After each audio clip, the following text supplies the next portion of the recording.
and Skittles and coffee and just worn out people. I've never had the combo of Skittles and coffee before. In all of your days, you've never... Really? It's not as bad as you think it is. I wouldn't think it would be bad. Yeah. They're over there hunched over some stuff. Do we have more technical difficulties? Yeah. I think we're better now. No, we're better now. Yeah, like we're good now. It was black. I went black, didn't it? Yeah. Okay. I think we have audio. So let me see if we got audio. I can't hear. Oh yeah, no, we got audio. Yeah, we're good. Okay, we're good. All right. All right, we're back. How many weeks have we been doing this? This is episode 48 for real, and we're close to the year anniversary. Are you sure it's not the first time we've done this? This is episode 0. Yeah. Welcome. No, what happened was what had happened was we recorded a fire episode yesterday on our normal Tuesday slot, and then the audio recorder only recorded 3 minutes and 59 seconds of audio. So do we know why? I don't know why. I think what happened was the battery wasn't plugged in all the way. And so there's two batteries. There's an external battery and an internal battery. And it went only on internal battery and then just... It could only do 4 minutes. Not even 4 minutes. Not even 3 minutes and 59 seconds. The fourth minute, that's when it really started picking up. Yes, that absolutely. That was when the fire was starting to be spit. Yeah. we had hot takes for days, son. Days. Anyway, welcome to the weekday. Everybody out there in internet land. We are broadcasting live on this one as well. So if you are watching us live, feel free to jump into the chat and the comments and really just light us up with all of your hot takes. Yeah. And I'm Andy. I'm the digital pastor. Hi, my name is Michael McGee, and over there I'm on the the Wheels of worship Steel director. is Justin Deal. There he is. Hi. Mike is the worship director. I'm the digital guy, and then Justin's the Wheels of Steel guy. Wheel guy. The big, wheel man. Big wheel guy. Big wheel man. So you were just watching the Kobayashi thing. Yeah. And I wanted to ask the question before we really started anything.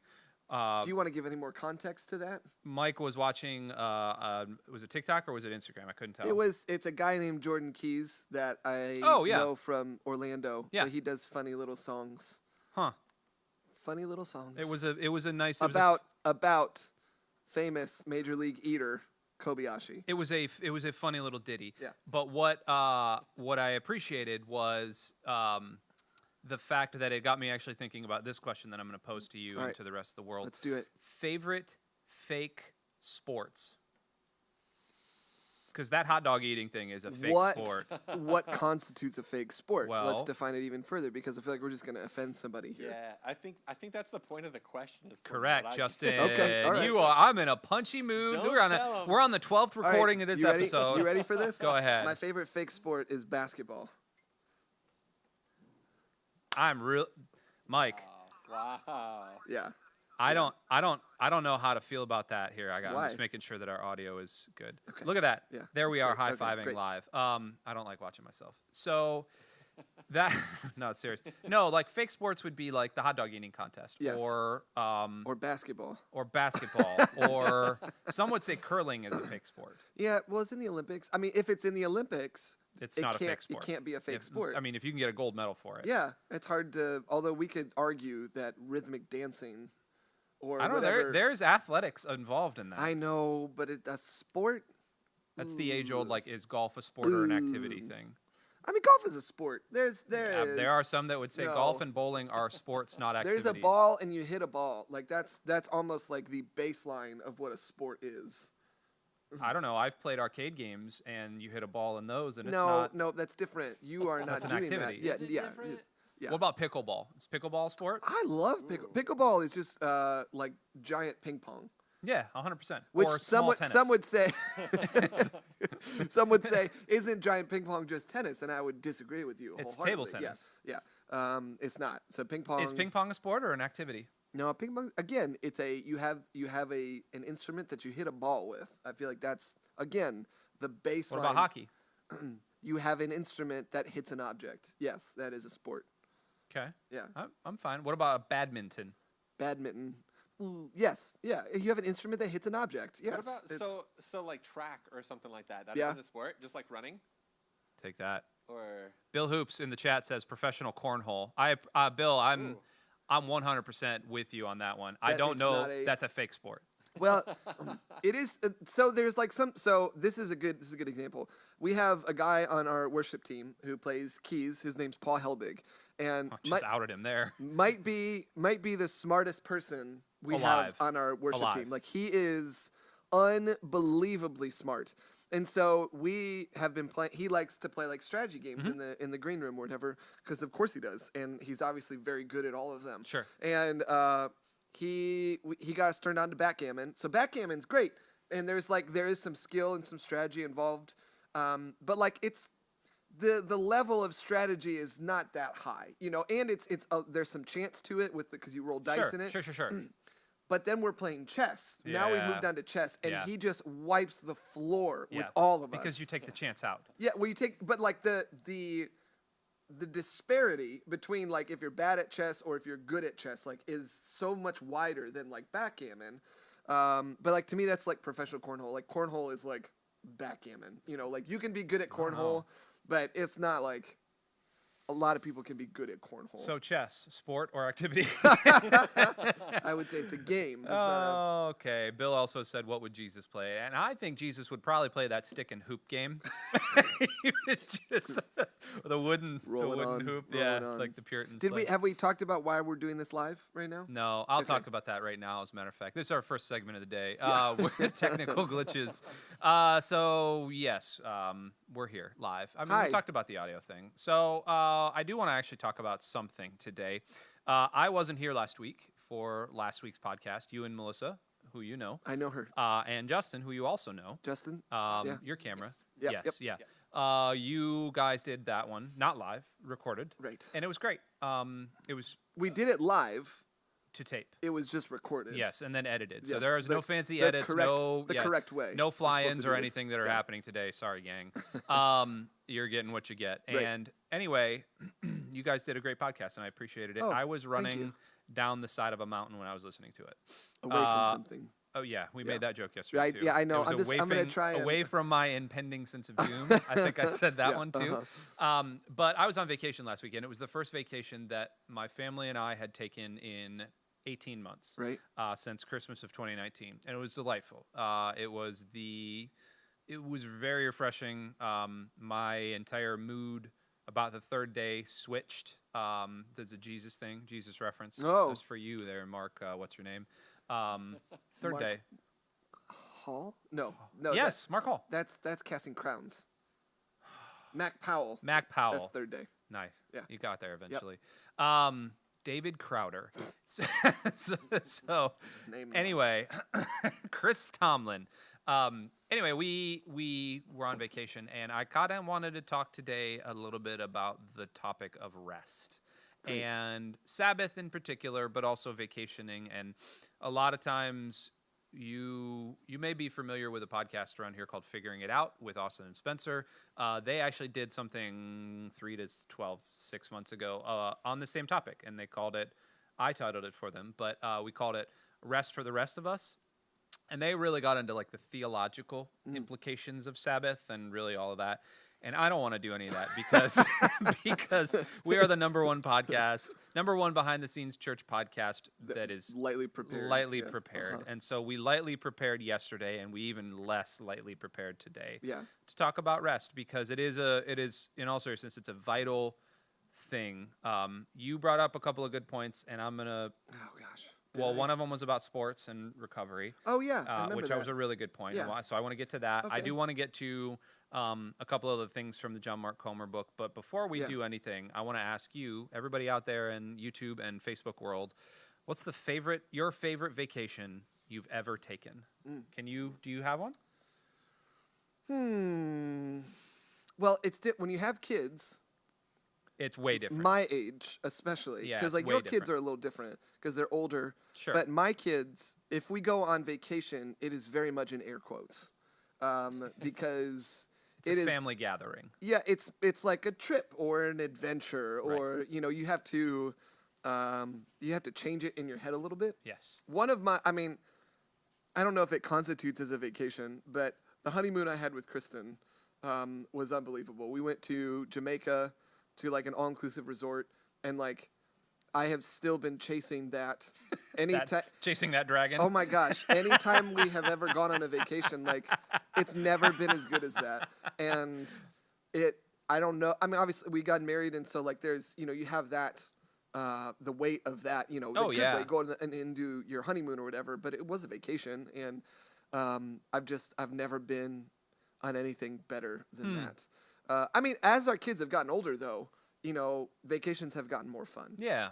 Like we went camping in June to Fort Wilderness, and they're getting older. You can do more stuff with them. You don't have to worry about them going to sleep, which is always rough.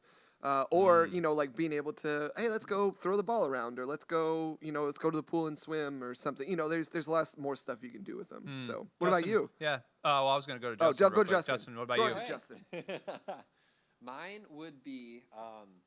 So I've been on 2 cruises in my life, and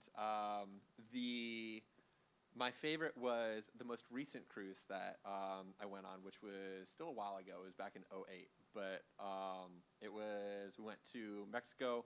It was great. Like I had like my whole family there and stuff, and we don't get to see each other a whole lot because they're like further up north and stuff. So that was really fun.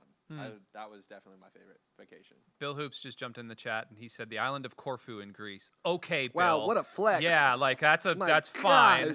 I'm fine with that. Pastor Matthew, he just loudly opened the door. And the door loudly opened on him. What's your favorite vacation you've ever taken? You can come on camera if you want to. Feel free. You can borrow one of our mics. You made him come on. We're live on the internet right now, so feel free to jump in here. Favorite vacation was the extended out west trip with the Hartsfield family. We were 3 weeks out in California, Sheepers, as well as Grand Canyon, 3 Sedona. The whole deal with the Sequoias and the Sierra Nevadas, that doesn't suck. So yeah, that was great. I'll do that. Anytime we can get out west, specifically 4 trips to Grand Canyon. Love it. I was just talking with somebody about that today. I want to get out to the Grand Canyon. Never been out there before. Great. Everything I've heard is just say it's just a real bore fest. Yeah. Just a real nothing smooth, pretty. Yeah. Nothing pretty to look at. Just like if you want to look at sinkholes, I'll just go up to Spring Hill, right? Or the varsity club right out here, just like 5 minutes from us. Yeah. Cool. That's great. Okay, so let's talk about rest today. Yeah. And let's actually talk about, I wanted to really jump into, if you're okay, I want to read this quote. So I am okay. Thanks, Mike. Yeah. We appreciate that. So part of what I know, bye, Austin. He's stealing a computer. Hire somebody to steal some computer. Steals church property here. Anyway, Austin Slade just stole we've got a bunch of cops out there too that are there for a funeral. So, but the problem with so let me preface this by saying this is a book that we both brought here yesterday, unbeknownst to each other. It's called The Ruthless Elimination of Hurry. It's by that dude John Mark Comer, who we've talked about a couple of times on the podcast. We deserve credit and royalties for this now. We deserve credit. That's right. He wrote this back in 2019, and it came out November-ish of right before 2019, and right before COVID, really. Like 6 months before COVID. The fall of 2019. Right. Yeah. And I picked this book up, again, in typical lightly preparing fashion. I picked this book up, and I started reading it yesterday as we were getting ready for the podcast, and I was struck by the number of things in here that are totally different, that feel totally different. For example, he starts talking about the fact that he's incredibly busy. Here it's Sunday night, 10 p.m., head up against the glass of an Uber. I taught 6 times today. The church I pastor just added another gathering. He talks about being a mega church pastor, and he's flying to this place for a speaking engagement, and then he's at this place, and then he went to this place, and he went here, and he went here. And I had to put the book down because it was a little bit of a culture shock, because our world isn't really like that anymore. And the physical, I mean, it is, and it's slowly getting back there. Yeah. But the physical busyness was not the same in my own head. Like yet I felt On the outside. and yet I innately felt exactly what he was talking about. Yeah. Because he was talking about the core of busyness. He was not talking necessarily about having to go and do all these things that were all life-giving, fulfilling experiences, but he was talking about busyness. Yeah. And the quote I wanted to pull out of here real quick is talking about the fact that busyness, not necessarily task-oriented things, but a busy lifestyle that leads to no rest and no Sabbath is actually from the enemy. And he talks about this. He says, but read the Bible. Satan doesn't show up as a demon with a pitchfork and gravelly smoker voice, or as Will Ferrell with an electric guitar and fire on Saturday Night Live. Unfortunately. He's far more intelligent than we give him credit for. Today, you're far more likely to run into the enemy in the form of an alert on your phone while you're reading your Bible, or a multi-day Netflix binge, or a full-on dopamine addiction to Instagram, or a Saturday morning at the office, or another soccer game on a Sunday, or a commitment after commitment after commitment in a life of speed. Corrie ten Boom once said that if the devil can't make you sin, he'll make you busy. There's truth in that. Both sin and busyness have the exact same effect. They cut off your connection to God, to people, and even to your own soul. And that quote, even reading that again, set me back a little bit because again, this is coming from my own personal thing, just come off of 18 months of no vacation. Yeah. Of really, yes, trying to take a day off and taking days off and doing all those other things, but never really unplugging. Yeah. And I think the world has felt that innately. As we went into lockdown over a year ago, we've talked about this before, the world didn't stop. Right. It just turned different. And a lot of people started working from home. Yeah. They slept at the place they worked at. Yeah. And that's what it felt like for a lot of people. Yeah. Yeah, I think that there's something about like it's scary to slow down because then you have to be with yourself.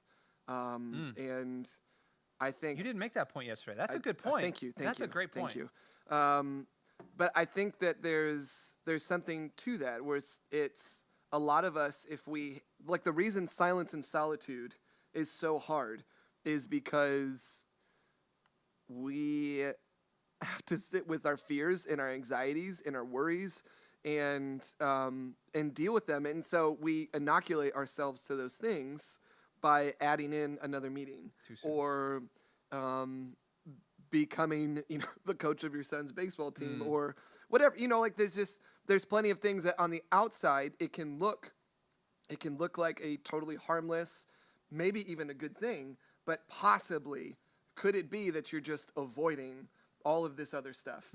And I know for me personally, like it takes me a long time to unwind, and in what we do, which is there's so many beautiful gifts in what we do, but so much of our life is wrapped up into like a lot of who I am, for better and for worse, is like involved in ministry. And I think that part of that is a beautiful thing, but another like the negative side of that is like when we go home at night, my family, it just the fact of reality, my family is super involved in this place we call Bay Hope Church. And again, I don't want it any other way, but when I go home, I can't just like shut it off. Like there is a certain part of me that will always bring home some sort of work or some sort of whatever. It's not like I'm an accountant, thank God, at, some corporation. To all you accountants out there. I would be the worst accountant. Disclaimer, these are not the views that are held by the wider Bay Hope Church family. No, Continue. Yes, but, and so, you go home and you just, instead of dealing with possibly something that's uncomfortable to deal with, you start piling stuff on, and it's hard to turn off.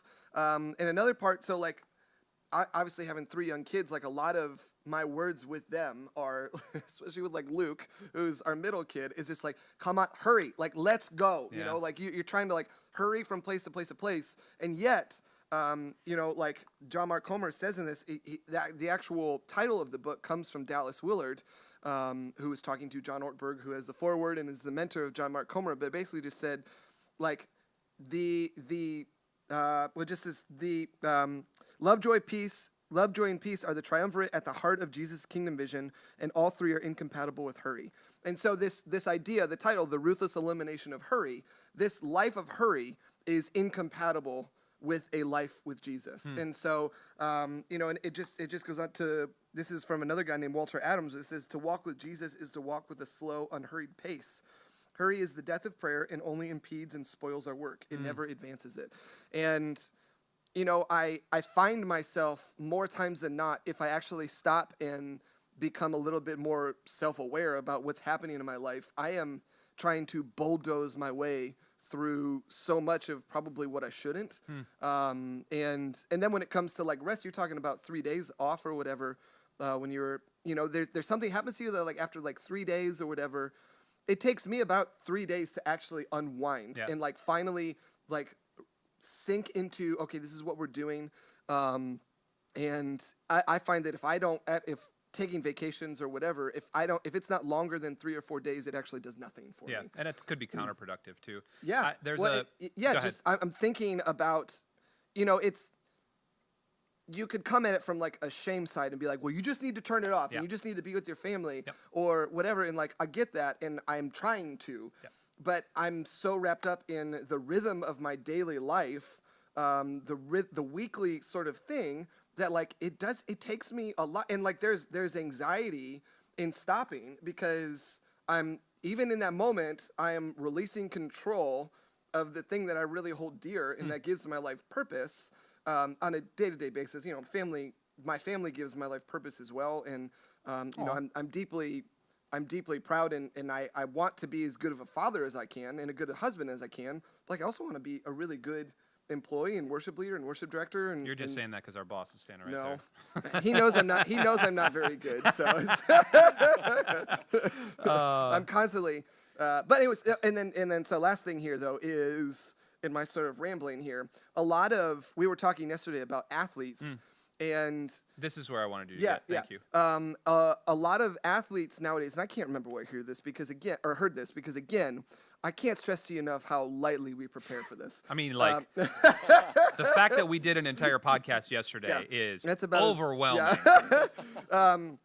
But they were talking about, and I think it was on like a sports podcast, but they were talking about athletes and how America has like a lot of really great athletes, but the world, in a lot of different sports, the world is sort of starting to meet America, say in like professional basketball. A fake sport that you referenced earlier. But yes, America has a lot of great athletes, but now the world has access to a lot of information. Like great athletes, they're not yes, they might have good trainers or whatever, but everybody has sort of access to the same sort of information. And even sort of the same equipment to help them train and all that kind of stuff. But now, it is not how hard you train, it's not how hard you work. The athletes that set themselves apart and are actually becoming better and great in their area of athletic activity are the ones who actually can rest the most, which to me is counterproductive and counterintuitive because you're thinking, man, if I want to get better at this, I have to do everything I can and work constantly and all that kind of stuff. And that is not because I think they were talking about LeBron James, but that he spends millions of dollars every year on his physical fitness, and he will work out, but then, and I think we were even talking about Cristiano Ronaldo too, but like they will sleep, if they don't get 12 to 14 hours of sleep a day, which seems like crazy to me, but like that's a part of their fitness regimen, is like they have to be the best at resting as well. Yep. Real quick, 2 quick shout outs. Yeah. Shannon and Donna, thanks for watching and commenting. We appreciate you guys being on here right now. I want to go back to all of that. So the necessity of rest obviously is not only it's a physical thing, but there's also, it's built in obviously to our psyche as believers, as people that follow Jesus. But even those that don't follow Jesus, I think innately have that thing inside of them that their body says, I need to pause. The problem is that people have kids. Yeah. People have a full-time job. The world's going to continue to spin. There's a sense ultimately of pride that if I stop, then what is my life and all this other stuff. So how? And I asked that questioningly, hesitantly and all that. How do you actually rest then? we were going to save this for another podcast, but I think we could just dive into it right now. Great. We've already recorded one. Yeah, So. so we're kind of we're I don't know if you knew this, we're pros. Yeah. We're pros at podcasting and resting. Yeah. How do you do that? How do you actually, on a week to week to week basis, make it sustainable? So, and I'm going to take this real quick into a running perspective. I injure myself all the time, and it's never anything like I don't tear. Not yet. I don't tear ACLs. I don't, pop MCLs. I don't do all that. But I always have something niggling in my right knee. Now, there's a physiological thing, or there's a physical thing, because my right leg is a little bit longer than my left leg, like 22 millimeters longer, which doesn't seem like a lot. But when you run 20 to 30 miles a week, Sure. and then you're doing all the strength and all this other stuff on top of it, your body just slowly gets weird. And so my right side is always messed up. And if I don't take one day of what I call active recovery, and you're kind of smiling because you think like I don't actually rest, but that day of active recovery, I do rest. I do. You don't. I do. Keep going. But that day of active recovery, what that day of active recovery does is the blood flow and everything just kind of cycles my muscles out and makes it so my knee hurts less. Sure. Like that's an actual thing. My Yeah. knee hurts less when I do that active recovery day. Versus if I'm doing doubles and triples, and I, back in my day of like I wasn't married, didn't have kids, and I could just do whatever I wanted. I was dead tired all the time. Yeah. And I couldn't think straight and all those other things, and my body started to break down. So that's me physically. Yeah. Mentally, it's even worse. Yeah. There's a fog that just descends, and then I can't speak, and I don't have creativity, and I don't know how to actually interact with people. And if our job as Christian leaders is to actually connect with people and love on them and do all that, there was always that part that was like, I'm too tired. I don't want to have to deal with your problems. I got my own problems. Yeah. So I would have to rest. Sure. And I'm still not good at it. Yeah. I'm 37 years old and I'm terrible at it. So how do you do it? I think it's something you have to work for. And so I think a lot about. You made a great point in the Lost episode yesterday. The Lost episode. It shall never be heard. Right. No, you made a great point talking about having to prepare for it. Yeah, I think so. If I go into, because I don't necessarily Sabbath probably very well. And now, granted, it is Sabbath hard. Yeah. I Sabbath hard. I also think that there's a certain amount of grace that you must give yourself. I'm not good at that. Because if you don't, then like it's just going to be like this shame-filled thing, which to me is counterproductive and counterintuitive again. So in thinking about Sabbath, though, so after Moses goes up to Mount Sinai, talks with God, and gets the Ten Commandments or whatever, they're talking about Sabbath. He comes back down. He's leading, the tribe of Israel through the wilderness, and God is providing for them. So giving them manna, giving them quail, and then and if they were to try and hoard the manna, that after one night or after one day, it would actually rot. And so, there's a lot of different reasons that this happened. One of them was like they just need to trust God that he was actually going to provide for them the next day. Right. However, on the day before the Sabbath, he would give them a double portion that wouldn't rot so that they could have food for the day of the Sabbath because he didn't want them collecting. God didn't want them collecting on the Sabbath. Which leads me to this idea that like you actually have to prepare for Sabbath. And like they were theoretically doing double the work so that on the next day they wouldn't have to work and could enjoy the day, could truly enjoy God's provision, all that kind of stuff. And that's not something that we think about, I don't think. And until reading, honestly, Ruthless Elimination Hurry, that's really my first foray into what does it look like in a modern context to have some sort of Sabbath. Like up until that point, I just thought it was like, oh, it's just a day that you mow the lawn, and that's when you go to the grocery store, and wow, that doesn't sound fun at all, because it's not. It's like, wow, that doesn't sound restful at all. It's like, because it's not. That wasn't the intention of that. And I think, if I'm being 100% honest, the picture that John Mark Comer paints of his Sabbath is like unflinchingly rigid. Oh yeah. Like in a good way, like he wants to protect that day for him and his family. However, in my context for right now, and even he says this in the book. Like, I'm not saying that he's some stalwart and saying, like, this is what you have to do. It is, it's not something that I am able to form in my life at this moment, but it does not mean that I shouldn't take one step towards that. Yeah. And so, you know, I think about Jesus too. Like, Jesus very much thought that this was an important thing. And you can read in the Gospels, a lot of times when Jesus goes and does something, he does healings, speaking, whatever, and then it just says Jesus retreats and spends time by himself or whatever. There's no details into what Jesus is doing. Is he praying? Is he like Watching Netflix. Yeah. It's possible. You know, I don't want to put that past him, say that that's a total impossibility. Binging Arrested Yeah. Development. Giving Committing notes. light treason. Yeah, I had a couple notes. Might have committed light Yeah. treason. But you know, like I think that the intentionality that Jesus has in doing something and then retreating and getting away from people is something that we need to take notice of. And then two more things quickly on the Jesus thing and us having an intention of retreating, because when you're asking the question, like, how do we do it? It's like, we just need to do it. Yeah, just do it. You have to prepare and you have to be intentional and actually do it. It can look a lot of different ways. And I think that there's a lot of wrong things that you could do in your Sabbath or whatever. But like in general, you retreat, you spend time with your family, spend time with friends, enjoy life, try to unburden yourself with like the anxiety and the worry that you face from your day-to-day life. But sorry, two quick things. Jesus, when one of the times he retreats, people actually follow him.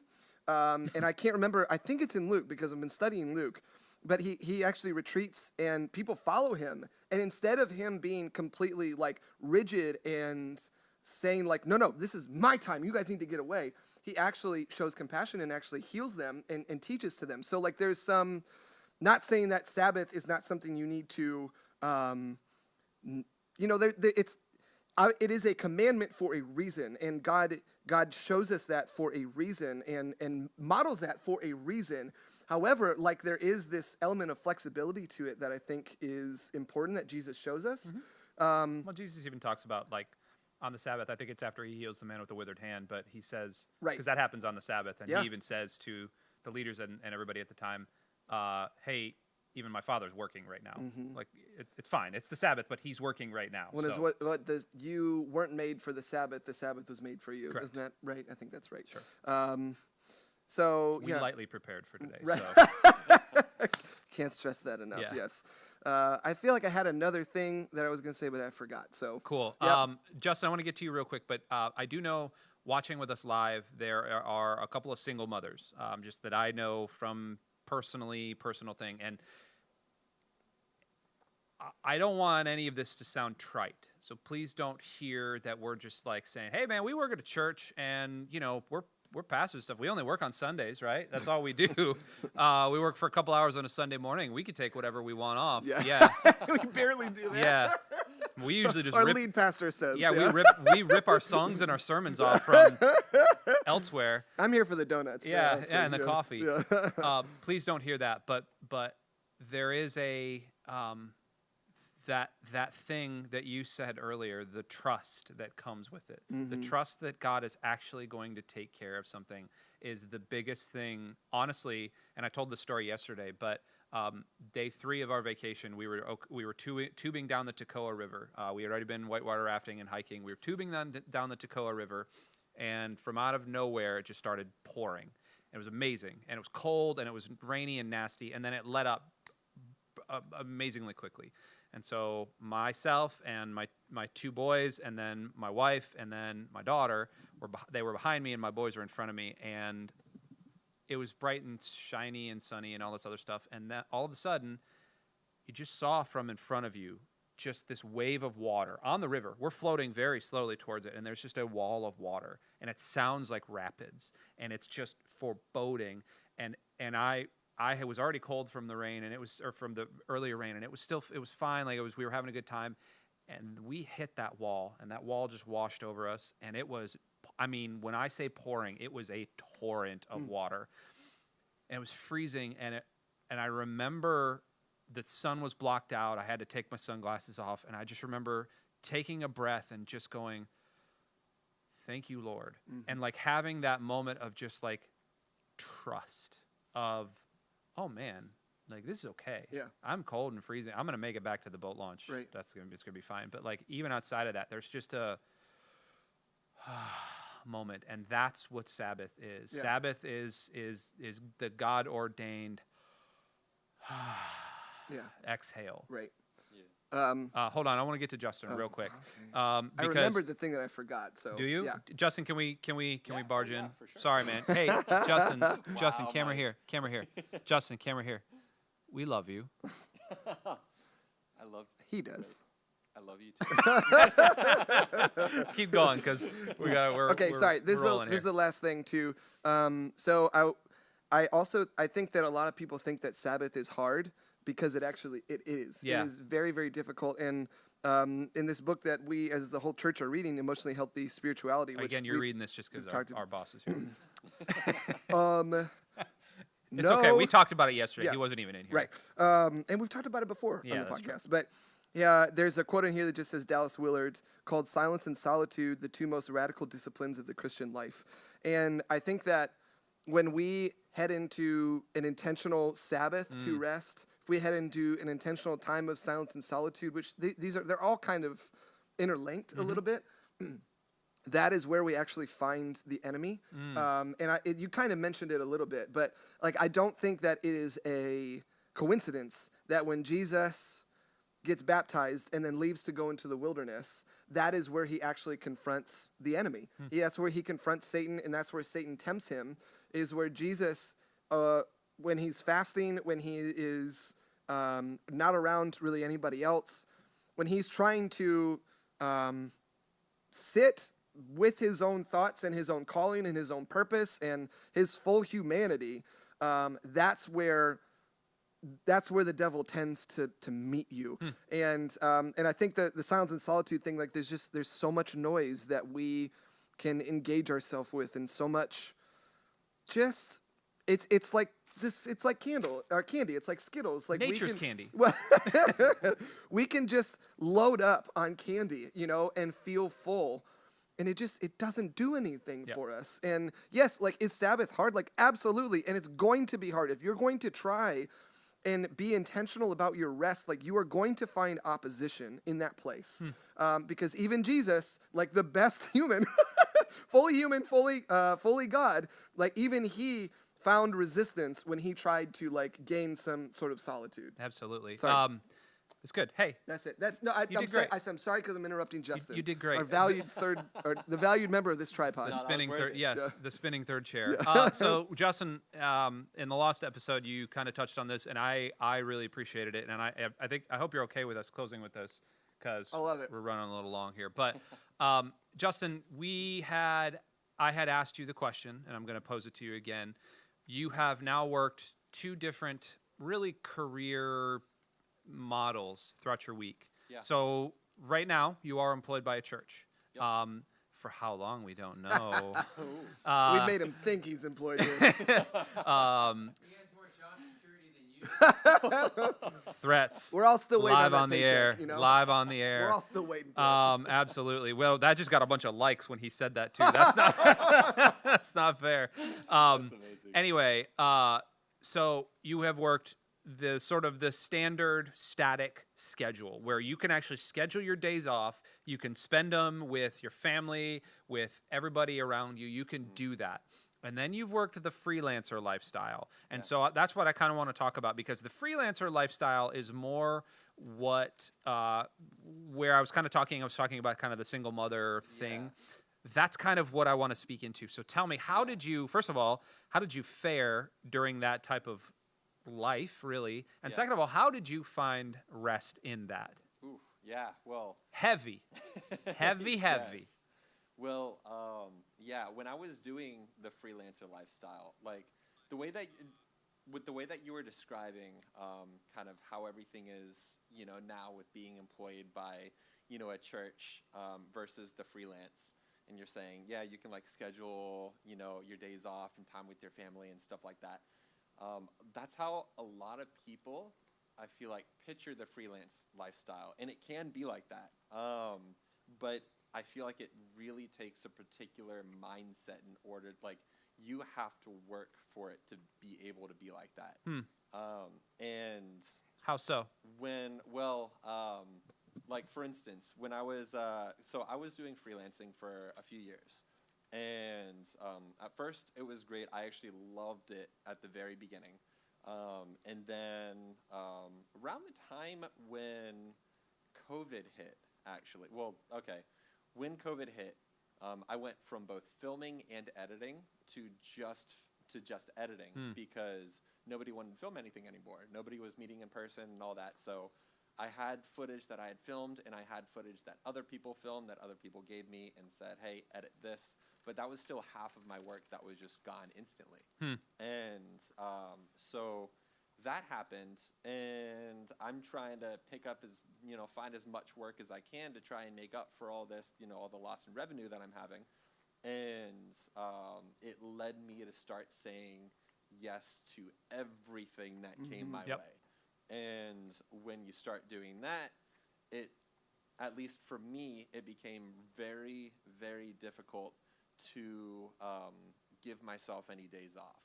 Not even necessarily because I had so much work, but I knew that when I wasn't working, I was already I already was losing revenue based off of, what I had before, and now so I'm trying to catch up. And so whenever I tried to give myself a day off, I started to feel guilty. And I'm like, well, that's so even when I had a day off, it wasn't restful for me just because I wasn't working, because my mind was still going like, man, I really should be working on this right now, or like, I should be answering this email or something, even though I'm trying to force myself not to work. That became really difficult. And I feel like it wasn't even the fact that I wasn't enjoying my days off when I was, like, the few days off that I was giving myself. That's not what was starting to give me burnout. What was giving me burnout was, I feel like, the busyness for it. And like I was still, I'm still like trying to, read the Bible at least a little bit every single day, and do that. But the more busy I was, even when I was doing that, I wasn't getting as much out of it even. Sure. And I feel like that's even where a lot of the burnout came. And that's something that I didn't mention yesterday. So I'm kind of glad that we went over this. So you were the one that you're the one that stopped it then. That stopped the... You stopped the audio. Yeah.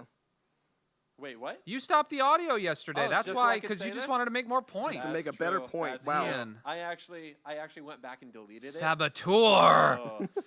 Oh. Real quick, Yeah. Donna just posted something that I appreciate. Does the Sabbath day start at sundown on Friday and end on Saturday? Sure. If you're Jewish, That's true, yeah. you do you. If you're whatever. if you're following the strict Old Testament rules. Yeah, that's the Shabbat. So you do you, Donna. You take your own Sabbath. Okay, all of this has been great. Thank you so much for all of your things. I do think we're going to have to revisit this topic. You're out next week. I am. We're going to have a special guest. I'm resting. Mike's going to be I'm on resting next vacation. week. Yeah. I do want to move to hot takes, and Yeah. I'm going to. This is part of our world-renowned hot take segment. Yeah. I've got a Hyundai of Newport Richie I see that. certified used thing. Yeah. There we go. Guys, I'm buying a new car. Maybe we'll see. But my hot take, so full disclosure, I have like an email. I have a just a draft here, and every time I think of something, I write it in the draft. I have something in my phone. Do you want to go first, or you want me to go first? No, I feel like I'm gonna keep the same hot take I had yesterday. Oh, So, okay. yeah. I like that one. Okay. So our hot takes for the day are as follows. If you're brand new to the weekday, what we like to do is we like to end our shows here with a little bit of controversy. Controversy. They're hot takes. Yeah, they're hot takes. Yeah. And they're our own opinions. And they are not the opinions of Bay Hope Church, but they could be. They should be. They should be. Yeah. So I'm going to start my camera. Justin, you're the best. Thanks for already I putting it got on my you camera. already. I know. You're the best, man. Me and you, dude. Me and you. All right, my camera. Let's go. One of the best things that has ever happened in the world is the mashup that Mr. Reese did himself when he put peanut butter into the chocolate. Okay? One of the best things that ever happened. Okay.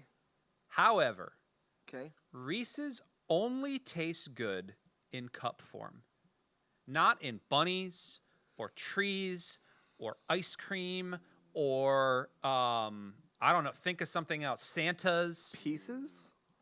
That's not Reese. That's not chocolate. But they're Reese's Pieces. That's fine. I think the Reese's cups. I agree that the Okay. Reese's Pieces, but Okay, what about what size of cups? the regular ones, not the big ones. No, I know. But what about, the mini? Oh, the mini ones are yes, great too. To me, the Yeah. mini ones take the cake because it's, Quick. well, and like peanut butter can be overpowering. That's what I'm saying. I feel the eggs. The worst thing that Mr. Reese ever did was create the egg. The I Easter wonder if eggs. there's some sort of like financial gain to put like more peanut butter and And less less- chocolate. Maybe it's Are we part cracking this wide open? Wow. Are we? We're not that kind of podcast. We're not one of those. We'll do like a true crime podcast theme. Chung chung. Just get the Law and Order thing. Chung chung. Yeah. We might have to pay royalties on that. Okay, so anyway, that's my hot take for All the right. day. It's not big. My other one was about tacos, and I don't think we need to talk We about don't it. need to because you were wrong. Okay. No, I was not wrong. here I we was go. completely right. Here's my. Hold on. No, you were wrong. You said hard tacos are far superior to soft tacos. And then we came up with the grilled thing, Yes, and we came up with a solution to that. which So I'm going to we- have those tonight. He Great. actually took back his hot take. Yeah, he did. That was I a- rescinded my and hot no take. evidence. I know. It was not bold. I don't know if you saw it. It was not bold in my draft. Meaning I'm That's not how we supposed to know. say it. Okay, Yeah. here, we're gonna do this quick because we're running late. long. Okay, last thing here. So having kids, right? Yay, cool.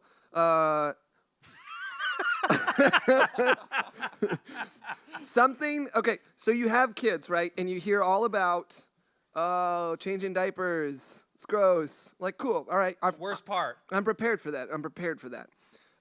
Like, oh, you think kids are great? Wait until they vomit everywhere. Okay, cool. Like, And they will. and they will. And Twice a week. And I'm cool with that. I'm prepared mentally for that. Something nobody prepared me for was how disgusting the bathroom sink is and their general toothbrush hygiene is. I have never seen anything more disgusting than how a 4-year-old and a 7-year-old routinely. I mean, our sink looks like the beginning of Saving Private Ryan. Like it Blood and just, toothpaste it's just everywhere. And they don't clean up. No. It is way too much toothpaste. It's spit anywhere but the sink. Right. I'm again routinely so grossed out by everything having to do with like sink stuff. Hygiene. Yes. Oh, it's awful. So the other. No one prepared me for that. So you did that yesterday, and I went home and I looked in. So our kids have the double sink Yeah. thing going on in their bathroom, both sinks, like a minefield. I mean, it's a toothpaste minefield, and I have often thought, can I design some sort of clear toothpaste? But then I think it's going to be even worse. Oh yeah, because it's just their spit is like it mixes with it and everything. And then It's- sometimes there's chocolate in there. I don't remember our sink being that I gross do. growing up. I do, but you know what would Like, happen, why don't Mom? they care about that? Mom would come in and she would tell us, no, you use your hand and wipe it all down, and then I'm- and that's what do we you do. not think that I talk to my children about this? I don't know. Do you? I don't know. I have talked to mine about it, and yet they still persist. I mean. They still persist. One of them is 17, and he still persists in the toothpaste caulking mechanism that happens all over the thing. All right, we're gonna go. we gotta be done. We love you. I'm gonna go try to clean a couple of Also, floss. I'm happy when the kids floss. I'm really sad when it's on the floor and you have to pick it up. We haven't even crossed that bridge. Great. Oh, the flossing bridge? Yeah. That's fine. All right. Hey, we're going to go. We love you guys. Thank you so much for being here on episode 40-something of The Weekday. For Justin, for Michael, we love you. Love you. Bye. Bye.